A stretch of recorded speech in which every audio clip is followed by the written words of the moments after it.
آپ صلی اللہ علیہ وسلم نے فرمایا، جب جنتی جنت میں اور دوزخی دوزخ میں داخل ہو جائیں گے، اللہ پاک فرمائے گا جس کے دل میں رائے کے دانے کے برابر بھی ایمان ہوگا اس کو بھی دوزخ سے نکال لو۔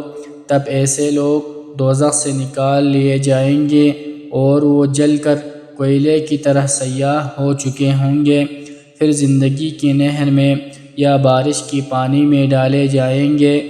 یہاں راوی کو شک ہو گیا کہ اوپر کے راوی نے کون سا لفظ استعمال کیا۔